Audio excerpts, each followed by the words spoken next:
J'ai ouvert mon cours de dessin à Site 2, dans un camp de réfugiés, donc sur la frontière thaïlandaise, en 86. L'expression des enfants s'est développée de façon absolument extraordinaire.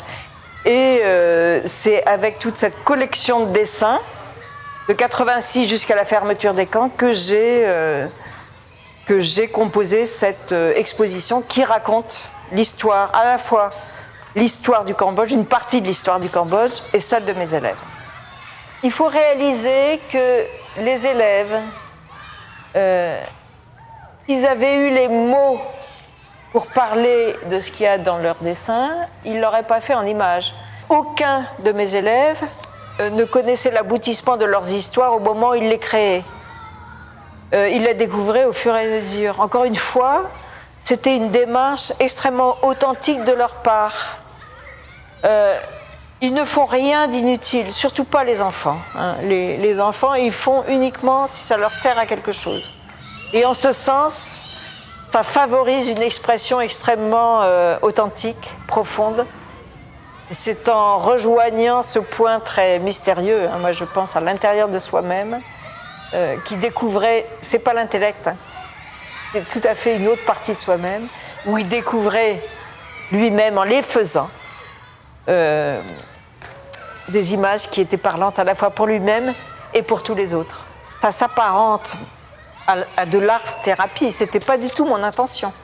J'ai jamais voulu faire de l'art-thérapie. Hein. Et puis à ce moment-là, l'art-thérapie, ça n'existait pas vraiment. Hein. C'était en 86. Même moi, je me disais, mais enfin quand même, le dessin, c'est quand même pas une priorité. À l'époque où le père Pierre m'avait demandé de commencer à ouvrir ce dessin.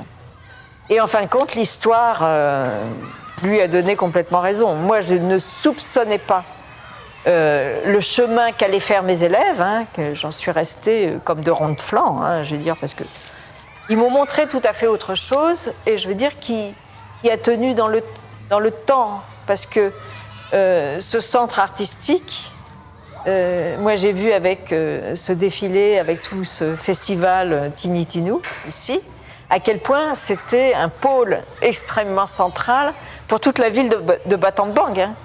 C'est un lieu extrêmement important, en fin de compte, phare. C'est le cœur battant de Battambang. Et de ça, alors là, moi je dis, on peut être sacrément fier. Hein. Il y a une autre chose dont je suis particulièrement fière, c'est que l'art finance en partie le social ici.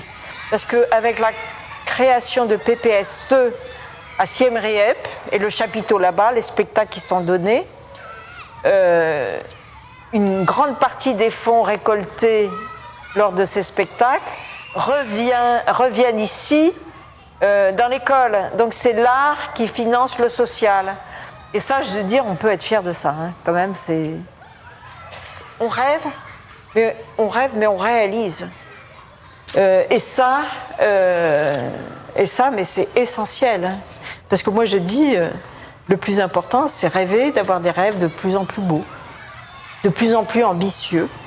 Le rêve du départ, c'était effectivement de vivre de l'art, de la culture. Alors moi, il y a quelque chose que j'ai découvert dans les camps, en réalité, c'est l'engagement, c'est la valeur de l'engagement. Et ici, je pense qu'il y a beaucoup de personnes qui s'engagent et de façon extrêmement profonde, sérieuse et efficace. Ce programme, il a en quelque sorte la grâce et il tient de toutes ces équipes qui se sont succédées, aussi bien les volontaires que les bénévoles, que tout le monde, que les financeurs, etc., qui se sont succédés pour faire vivre ce projet et qu'il puisse continuer. Donc, bien entendu, espérons qu'on en ait toujours davantage et on a toujours besoin de ces engagements. Parce que moi, j'ai le sentiment d'avoir semé, hein, et puis d'avoir arrosé comme je pouvais. Et puis après ça, les nouvelles équipes ont pris le relais, etc. Plus d'une fois, tout a failli se casser la figure, tomber.